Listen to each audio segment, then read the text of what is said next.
नमस्कार दोस्तों, just and classes में आपका स्वागत है। तो दोस्तों, हमारे राजस्थान का भूगोल चल रहा था, उसमें हमने राजस्थान का विस्तार देख लिया था, जिसमें हमने देखा था कि राजस्थान के वे जिले जो दो राज्यों के साथ सीमा बनाते हैं, राजस्थान के वे जिले जो दो राज्यों के साथ सीमा बनाते हैं, उनके बारे में हमने जान लिया था। आज हम ये जानेंगे कि राजस्थान के वे जिले जो एक ही राज्य के साथ दो बार सीमा बनाते हैं, राजस्थान के वे जिले जो एक ही राज्य के साथ दो बार सीमा बनाते हैं, उनके बारे में आज हम जानेंगे। देखिए, राजस्थान के वे जिले, राजस्थान के वे जिले जो एक ही राज्य के साथ, एक ही राज्य के साथ दो बार सीमा बनाते हैं। कितनी बार? दो बार सीमा बनाते हैं। वो कौन कौन से हैं? एक तो है कोटा, एक है कोटा और एक है चित्तौड़गढ़। एक है कोटा और एक है चित्तौड़गढ़। तो देखिए, कोटा एक ऐसा जिला है, कोटा एक ऐसा जिला है जो अविखंडित है। कैसा है? अविखंडित है, अविखंडित है। और चित्तौड़गढ़ एक ऐसा जिला है जो खंडित है। कैसा जिला है? खंडित है। और ये राजस्थान के दो जिले, ये ऐसे जिले हैं, एकमात्र ऐसे जिले हैं जो एमपी के साथ दो बार सीमा बनाते हैं। मतलब मध्य प्रदेश के साथ दो बार सीमा बनाते हैं। कितनी बार? दो बार। तो कोटा अविखंडित है, चित्तौड़ खंडित है। मतलब चित्तौड़ को खंडित कौन कर रहा है? भीलवाड़ा। कौन कर रहा है? भीलवाड़ा कर रहा है। कैसे? कोटा तो क्या कर रहा है? कोटा का मैप ऐसा है, देखिए,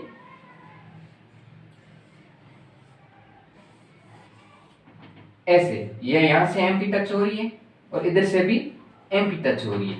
मतलब कोटा अविखंडित है। लेकिन चित्तौड़ क्या है? इधर से और फिर इधर। मतलब यहां भी चित्तौड़ है और यहां भी चित्तौड़ है, यहां भी चित्तौड़ है और यहां भी चित्तौड़ है। और यहां कौन आ जाता है? भीलवाड़ा। कौन आ जाता है? भीलवाड़ा। इसलिए चित्तौड़ खंडित है। कैसा है? खंडित जिला है। और कोटा अविखंडित है। इसके बाद हम देखेंगे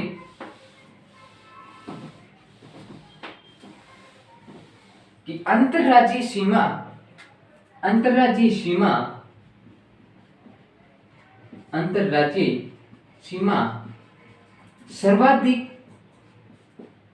सर्वाधिक किसके साथ है और न्यूनतम किसके साथ लगती है? सर्वाधिक किसके साथ लगती है और न्यूनतम किसके साथ लगती है? तो देखिए, सर्वाधिक में बात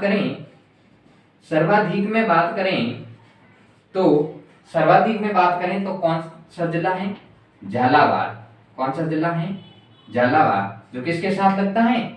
एमपी के साथ।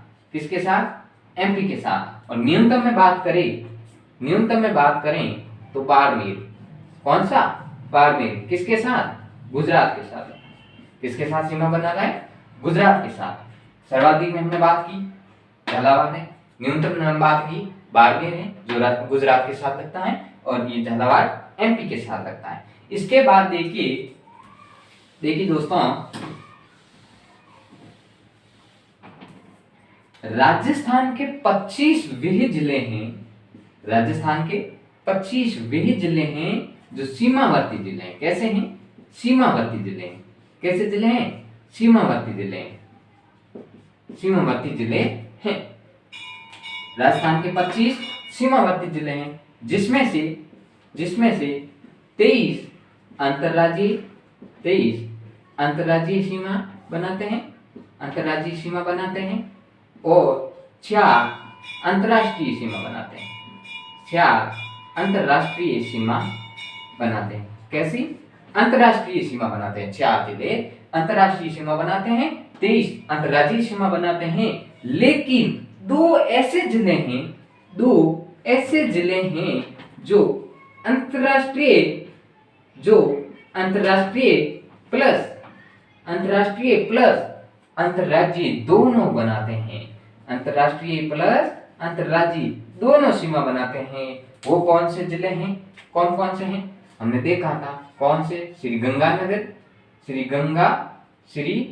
गंगानगर और कौन सा? बाड़मेर। जो अंतर्राज्यीय के साथ बाड़मेर लगा रहा है। किसके साथ? गुजरात के साथ। और ये अंतर्राज्यीय के साथ श्रीगंगानगर पंजाब के साथ सीमा बनाता है, और ये अंतर्राष्ट्रीय में बनाता है पाकिस्तान के साथ, और ये भी बनाता है पाकिस्तान के साथ। ऐसे मिला के ये 2 माइनस हो जाएंगे, 24 और 4 27, 27 माइनस 2 मतलब 25 ऐसे जिले होंगे जो सीमावर्ती जिले होंगे, लेकिन बाकी बचेंगे 8 जिले। कितने? 8 जिले ऐसे जिले हैं जो किसी राज्य के साथ सीमा नहीं बनाते हैं। वो कौन कौन से हैं अभी हम देखेंगे। 8 ऐसे जिले हैं, 8 ऐसे जिले हैं जो किसी राज्य के साथ सीमा नहीं बनाते हैं, किसी भी राज्य के साथ सीमा नहीं बनाते हैं। वो कौन कौन से हैं तो देखेंगे। जोधपुर, सबसे पहले जोधपुर, फिर पाली, फिर राजसमंद, फिर हम राजसमंद से जाएंगे नागौर, फिर अजमेर से जाएंगे टोंक से जाएंगे बूंदी से दौसा। मतलब कितने जिले हो गए? 1 2 3 4 5 6 7 8 8 ऐसे जिले हैं जो मतलब किसी राज्य के साथ सीमा साझा नहीं करते हैं। ये कितने जिले हैं? 8। ये इंपॉर्टेंट है, याद रख लेना। किसी को ये डाउट रहता है कि बूंदी है जो सीमा नहीं बनाता है या बारा है, बूंदी है या बारा है, तो आप याद रखना इसमें बूंदी है जो टोंक के बिल्कुल नीचे है, तो ये याद रखना। मैंने आपको बोला था कि राजस्थान का मानचित्र हर किसी को याद होना चाहिए, इससे आपको जिले याद करने में बहुत आसानी होगी। मतलब जैसे कि ये 8 जिले हैं तो आपको पता चल जाएगा जब तक जितने अंतर्राज्यीय सीमा पड़ी है उसमें कौन कौन से जिले लग गए, अंतर्राष्ट्रीय में कौन कौन से आ गए, उसके बाद पीछे जो बचे हैं वो नहीं सीमा बना रहे, सीधी सी बात है। अब देखिए एक नोट लगाएंगे, नोट एक इंपॉर्टेंट बात है। क्या है? इंपॉर्टेंट बात है। नोट लगा के लिखेंगे कि अजमेर चित्तौड़ के बाद दूसरा विखंडित जिला है। अजमेर चित्तौड़ के बाद दूसरा विखंडित जिला है, अजमेर चित्तौड़ के बाद दूसरा विखंडित जिला है। इसको यहाँ क्यों लिख रहा हूं? क्योंकि ये किसी के साथ सीमा नहीं बनाते हैं। बाकी मैं वहां चित्तौड़ के पास भी लिखवा सकता था, लेकिन ये सीमा नहीं साझा करता, इसलिए इस यहीं लिखा रहा हूं। चित्तौड़ के बाद दूसरा विखंडित जिला है। कैसा है? विखंडित जिला है। मतलब ये अजमेर भी खंडित है। कौन कर रहा है इसको खंडित? राजसमंद कर रहा है। कौन कर रहा है भाई? राजसमंद कर रहा है। इसको खंडित कौन कर रहा है? राजसमंद। ये याद रखना। चित्तौड़ को खंडित कौन कर रहा है? चित्तौड़ को कौन कर रहा है? अजमेर को तो कर रहा है राजसमंद। अब बताओ चित्तौड़ को कौन कर रहा है? कौन कर रहा है? ये कमेंट में आंसर सही मेरे को। चित्तौड़ को कौन कर रहा है? कौन कर रहा है वो बता देना, ठीक है? भीलवाड़ा कर रहा है, ध्यान रखना। कौन? भीलवाड़ा। इसके बाद देखिए पाली एकमात्र ऐसा जिला है राजस्थान का, पाली एकमात्र ऐसा जिला है राजस्थान का जो 8 जिलों से सीमा टच करता है। 8 जिलों से सीमा टच करता है। राजस्थान के 8 जिले ऐसे हैं जो किसी के साथ सीमा साझा नहीं करते, और पाली एक ऐसा जिला है जो 8 जिलों से सीमा टच करता है। वो जिले कौन कौन से हैं ध्यान रखना। माना कि पाली ऐसे करके ऐसे ऐसा कुछ है, तो यहाँ आएगा जोधपुर, नागौर, अजमेर, राजसमंद, उदयपुर, सिरोही, जालोर और बाड़मेर। तो देखिए 8 जिले हुए या नहीं? 1 2 3 4 5 6 7 और 8। मतलब पाली एकमात्र राजस्थान का ऐसा जिला है जो 8 जिलों मतलब सर्वाधिक जिलों से सीमा टच करता है। वो कौन है? पाली। कौन है? पाली है। इसके बाद देखिए हमारे राजस्थान और गुजरात के बीच एक विवाद था। कौन था? विवाद था। क्या विवाद था? मानगढ़ पहाड़ी विवाद। ये राजस्थान और गुजरात के बीच था। किसके साथ? राजस्थान और गुजरात के बीच ये विवाद था जिसे बोलते हैं मानगढ़ विवाद। मानगढ़ पहाड़ी विवाद था। और वर्तमान में ये मानगढ़ पहाड़ी कहाँ है? वर्तमान में ये मानगढ़ पहाड़ी कहाँ है? तो याद रखना ये वर्तमान में कहाँ है? बांसवाड़ा में। कहाँ है? बांसवाड़ा में। क्योंकि राजस्थान का बांसवाड़ा हिस्सा ऐसा है, ये बांसवाड़ा वाला हिस्सा क्या बोल रहा था गुजरात कि ये पहाड़ी हमारे में आ रही है, राजस्थान बोला हमारे में, लेकिन अब वर्तमान में ये बांसवाड़ा में, इसलिए ये राजस्थान में युवा मानगढ़ पहाड़ी कहाँ है? राजस्थान में। इसके बाद हम नया टॉपिक ले रहे हैं, टॉपिक तो नहीं है, एक पॉइंट है कि राजस्थान के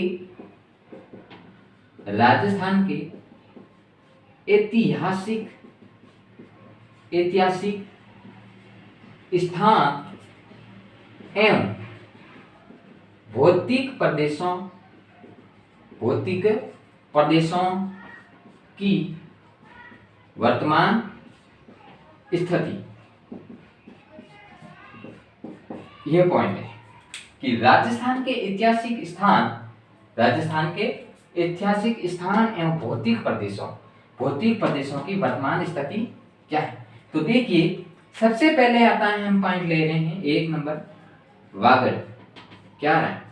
वागड़ मतलब वागड़ किसे कहते हैं? तो हम लिखेंगे कि राजस्थान के दक्षिणी भाग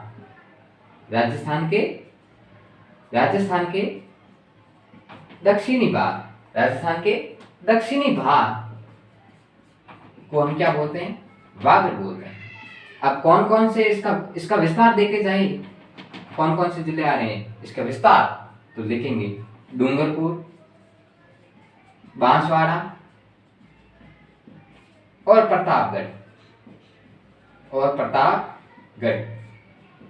इसको हम वागड़ बोलेंगे। क्या बोलेंगे? वागड़। इसके बाद हम देखें, वागड़ के बाद हम देखें 2 नंबर, तो है बांगड़। क्या बोलते हैं? बांगड़। इसमें हम लिखेंगे कि राजस्थान के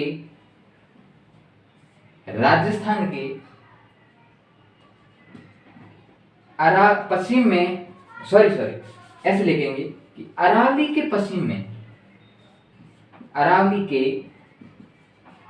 में पुरानी दोमट मिट्टी, पुरानी कौन सी मिट्टी? दोमट मिट्टी, पुरानी दोमट मिट्टी पाई जाती है। भाई अरावली है, अरावली के पश्चिम में दोमट मिट्टी पाई जाती है। दोमट मिट्टी पाई जाती है, इससे ही हम बांगड़ बोलते हैं। इसका विस्तार देखा जाए तो कहाँ होगा? नागौर, यहां से स्टार्ट कर ले, पाली, नागौर, सीकर और झुंझुनू। पाली, नागौर, सीकर और झुंझुनू इसका विस्तार क्या है? इसका विस्तार है। इसके बाद हम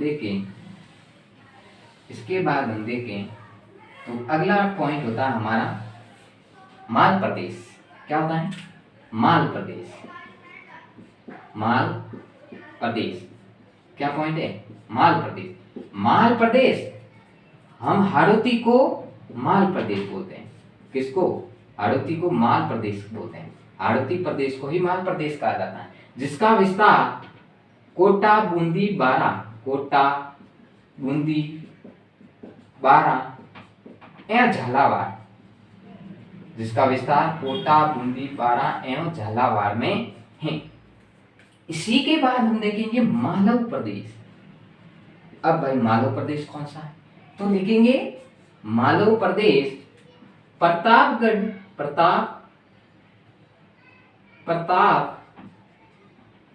एवं झालावाड़ को कहा जाता है। मालव प्रदेश प्रतापगढ़ एवं झालावाड़ को कहा जाता है, जहां मालवी नस्ल की गाय पाई जाती हैं। मतलब मालवा प्रदेश से बोलेंगे, जब प्रतापगढ़ झालावाड़ प्रदेश को हम क्या बोलेंगे, मतलब प्रतापगढ़ और झालावाड़ क्षेत्र में जहाँ मालवी नस्ल की गाय पाई जाती हैं उसी को हम मालवा प्रदेश बोलते हैं। कहाँ पाई जाती है? प्रतापगढ़ एवं झालावाड़ में। कहाँ पाई जाती हैं? प्रतापगढ़ एवं झालावाड़ में। एक मिनट दोस्तों। उसके बाद हम देखेंगे, क्या देखेंगे मरु किसे बोलते हैं। मरु राजस्थान में पश्चिम शुष्क प्रदेश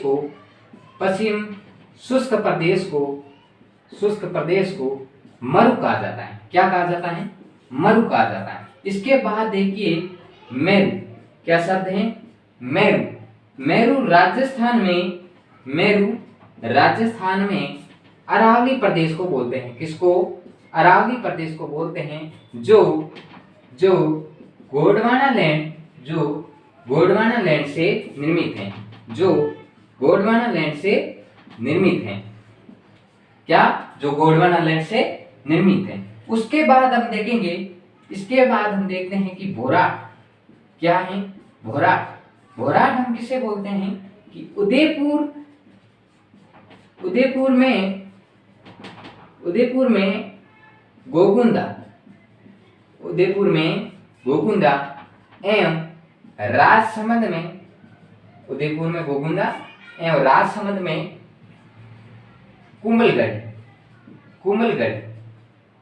कुंभलगढ़ के मध्य पहाड़ी क्षेत्र को क्या बोलते हैं? भूमट बोलते हैं।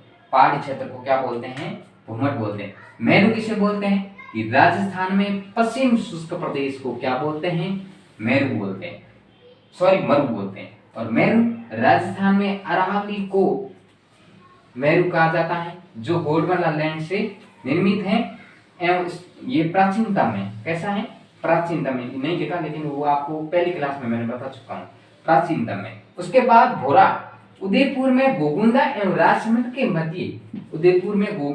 राजसमंद में कुंभलगढ़ के मध्य पहाड़ी क्षेत्र को भोराट बोलते हैं। और उसके बाद देखिए भूमट क्या आता है? भूमट आता है। भूमट किसे बोलते हैं? तो लिखेंगे उदयपुर एवं डूंगरपुर के मध्य पहाड़ी क्षेत्र को हम क्या बोलते हैं? भूमट बोलते हैं। इसके बाद देखिए मेवत। मैं जितने भी ये पॉइंट लिखा रहा हूं ना, ये सब याद होने चाहिए। ये नहीं है कि भोराट और भूमट ही इंपॉर्टेंट है, ये इंपॉर्टेंट नहीं है, आपको ये सब याद होने चाहिए। ये जो भी लिखा रहा हूँ पूरे इंपॉर्टेंट लिखा रहा हूँ। मेवल किसे बोलते हैं? मेवल हम बोलते हैं डूंगरपुर एवं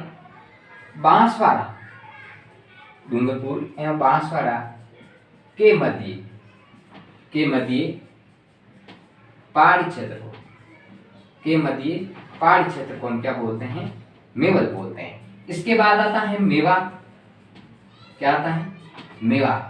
मेवात किसे बोलते हैं? अलवर भरतपुर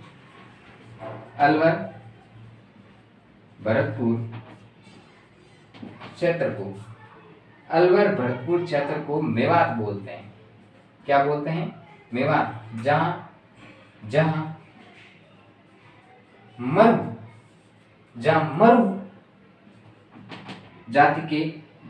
जाति के लोग रहते हैं।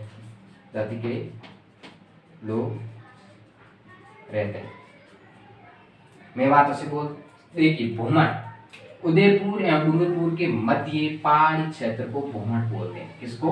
उदयपुर एवं डूंगरपुर के मध्य पहाड़ी क्षेत्र को भूमट बोलते हैं। मेवल डूंगरपुर एवं बांसवाड़ा के मध्य पहाड़ी क्षेत्र को मेवल बोलते हैं। मेवात अलवर भरतपुर क्षेत्र को मेवात बोलते हैं, जहाँ मरु जाति के लोग रहते हैं। इसके बाद देखें तो आता है शेखावटी किसे बोलते हैं? जहां शेखावत तो का जब शेखावत वंश ने शासन किया उसे हम शेखावटी बोलते हैं। इसका विस्तार देखा जाए तो शेखावटी का विस्तार आपको पता है क्या का, सिक्कर चूरू एवं झुंझुनू,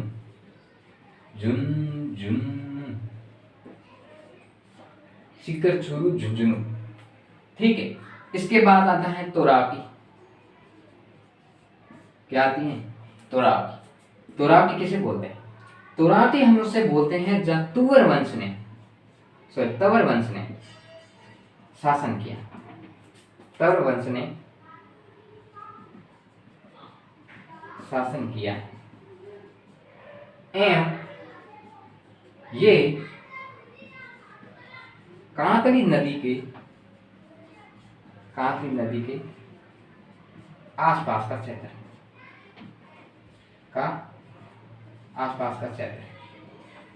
ये कांकरी नदी के आसपास का क्षेत्र है। इसका विस्तार देखे तो सिक्कर झुंझुनू कहाँ है? सिक्कर झुंझुनू, क्योंकि कांकरी नदी बहती है। ठीक है, इस शेखावटी जहाँ शेखावत शासक वंश ने शासन किया और इसका विस्तार है सिक्कर चूरू झुंझुनू। तोरावटी तवर वंश ने शासन किया, ये कांकरी नदी के पास का क्षेत्र है। इसका विस्तार सिक्कर झुंझुनू में है। इसके बाद देखिए तो मारवाड़। क्या आता है? मारवाड़। राजस्थान के पश्चिम क्षेत्र को मारवाड़ बोलते हैं। राजस्थान के पश्चिम क्षेत्र को मारवाड़ कहा जाता है। क्या कहा जाता है? मारवाड़ कहा जाता है। राजस्थान के पश्चिम क्षेत्र को मारवाड़ कहा जाता है।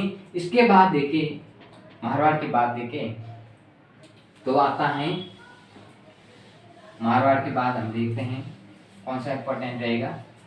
एक आता है योधेय प्रदेश।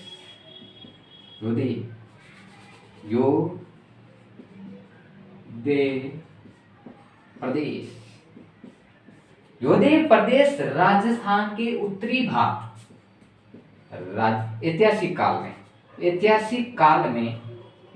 ऐतिहासिक काल में राजस्थान के उत्तरी भाग को योधेय प्रदेश कहा जाता था, जिसका विस्तार श्री गंगानगर एवं हनुमानगढ़ में। देखो, योधेय प्रदेश किसे बोलते हैं कि ऐतिहासिक काल में राजस्थान के उत्तरी भाग को उत्तरी भाग को क्या बोलते हैं? योधेय प्रदेश, जिसका विस्तार है श्री गंगानगर एवं हनुमानगढ़। इसके बाद इंपॉर्टेंट में देखिए, अब मेवाड़ तो आप सबको पता ही होगा। मेवाड़ कहाँ है? मेवाड़ किसे? उदयपुर, राजसमंद, डूंगरपुर, भीलवाड़ा क्षेत्र को क्या बोलते हैं? मेवाड़ कहा जाता है। मारवाड़ आपको पता है, राजस्थान के पश्चिम क्षेत्र को मारवाड़ कहते हैं। मेवाड़, उदयपुर, राजसमंद, डूंगरपुर, भीलवाड़ा क्षेत्र को मेवाड़ कहा जाता है। इसके बाद आता है अपना, क्या आता है? तली किसे बोलते हैं? राजस्थान में मरुस्थल का ऊपर उठना क्या कहलाती है? तली कहलाती है। राजस्थान में मरुस्थल का ऊपर उठना तली कहलाती है, जिसका विस्तार देखा जाए बीकानेर एवं चूरू में। जिसका विस्तार बीकानेर एवं चूरू में है, जहाँ कोई नदी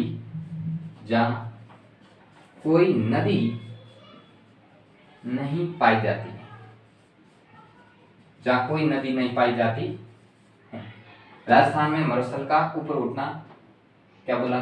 तली कहलाती है, जिसका विस्तार बीकानेर चूरू में है, जहाँ कोई नदी नहीं पाई जाती है। मतलब यहाँ कोई नदी नहीं पाई जाती है। इसके बाद देखो इसके बाद देखिए जांगल प्रदेश। जांगल प्रदेश किसे बोलते हैं? बीकानेर एवं जोधपुर। बीकानेर एवं जोधपुर को क्या बोलते हैं? जांगल प्रदेश। जांगल प्रदेश का जिसकी राजधानी